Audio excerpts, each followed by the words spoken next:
First thing you gotta do is decide what kind of gun it is, what kind of mounts it'll take, and what kind of scope you need or want. Here we have example of some different bases and rings, and depending on the gun, like I said, it might come with a Picatinny rail like this,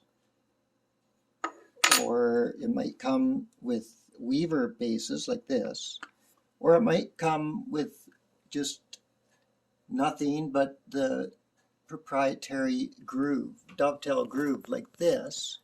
If it's a Ruger, Tikka, or Seiko, it'll come with this. Now, you can get mounts that go on that, different kinds. There's the Optilock, a few different makes.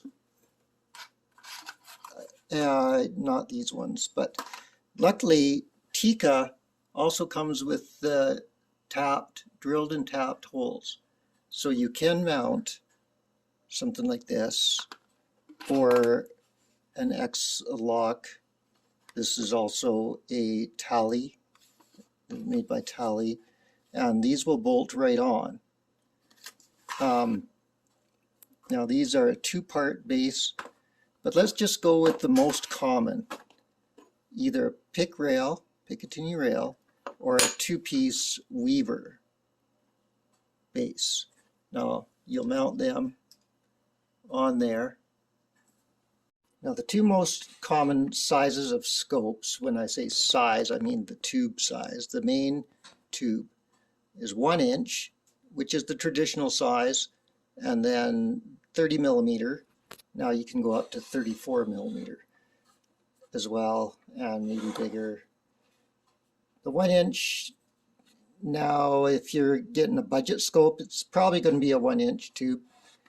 You get into the higher end scopes, it's a 30 millimeter, which might let in a little more light. It's a little bit stronger, more heavy duty. So we're going to go with that because the Tikka deserves a higher end scope. Now another thing that you got to decide or find out is the objective size. And you notice the difference in size there. So you're going to need a higher mount, a higher ring mount, if you go with a 50 millimeter. Now, so this is a 30 millimeter tube, 50 millimeter objective. This one is a 1 inch tube with a 40 millimeter objective. So we looked at the chart and found out that you need high rings. So that's what we're going to go with. So now we're going to mount the bases and then the ring mounts. These are actually called ring mounts, Weaver style. Now Scorpion makes these ones, Vortex makes a similar one. These are steel. You can go with aluminum, but we're going to see how these steel ones look on there. Now because we're going with the Weaver style bases, this Tikka comes with these little plastic plugs that you got to take out here. So you take them out, and sometimes there's lube in there, so it's a good idea to use a Q-tip with some alcohol. Clean them out, and then I just cleaned those. You can see the grease and crud that came out of those holes. Some of that is plastic from those little plugs. I'm going to do it again. So make sure it's the removable thread lock. And just a drop goes on that.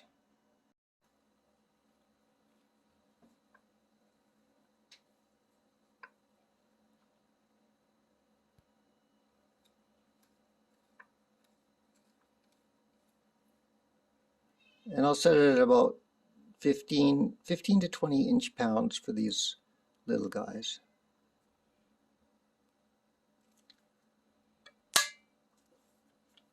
It doesn't seem that much, but it's probably good. I'll go up, maybe I'll go to 18. When you mount these bases, you can have them either way, like because this groove is offset a bit.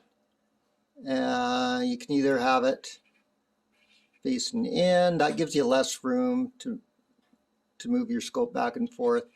This gives you more, probably the most amount of room, but depending on like your scope further back or further forward, you would flip those around. But I'm going to try it like this and see how it is. It's this 18 pounds seems to be good. Like when you're tightening it, it doesn't seem that tight. When you try to remove it, very tight.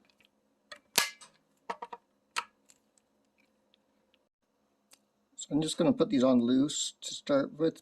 Yeah, I just got it finger tight for now. I'm going to put the scope on, well, I'll mount this back one, and then we'll see if they are too high. They might be. I might have to go with medium. Okay, not only, I don't have to mount that back one because you can push down on that so it's straight. It's a little bit high. It also appears to me like I should flip this one around and get that closer to the front. I think the back one's all right. It might have to be flipped around too.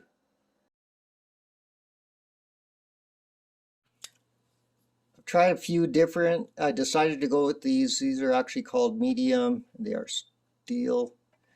And I'm just going to torque them to 18 inch-pounds as well.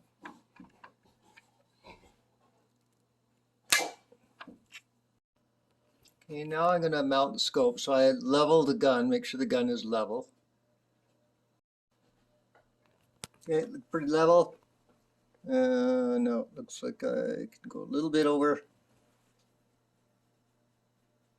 Just turn to this level. Two ways to do that. You could also have a plumb line. Just finger tighten these ones and and do a cross pattern just like you're tightening up lug nuts. And again, I'm doing these 15 inch-pounds.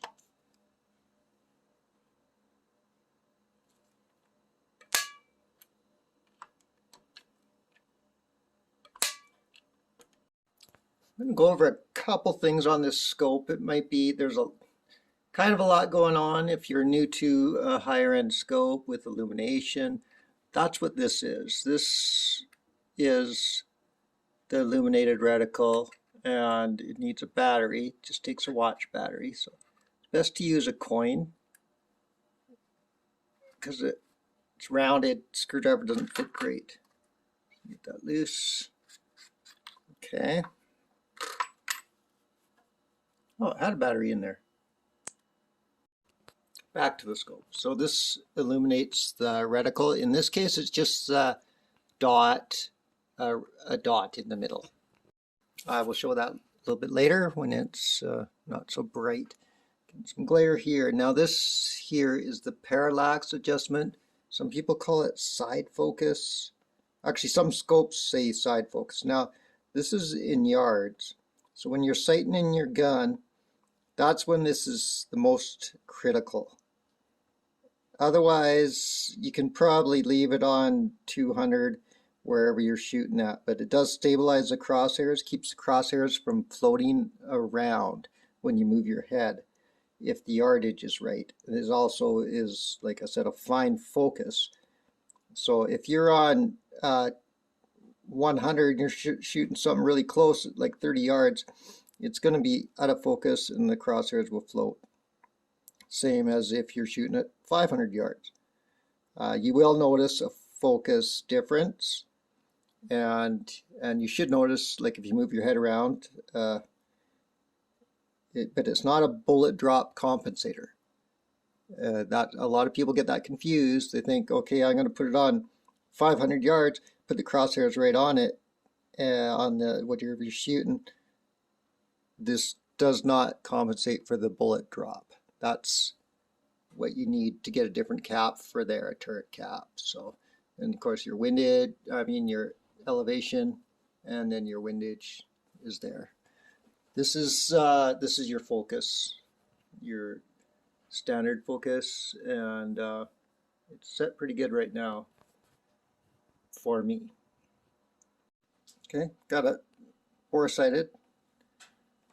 And when you're bore sighting it, I just noticed it's really important to have that parallax all the way down as low as it'll go, because when I moved my head around, the crosshairs were moving, so not stabilized. We'll show you how it looks.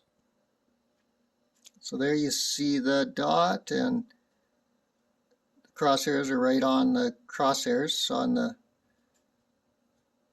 bore sighter thing, so should be good. So there it is, the crosshairs. You got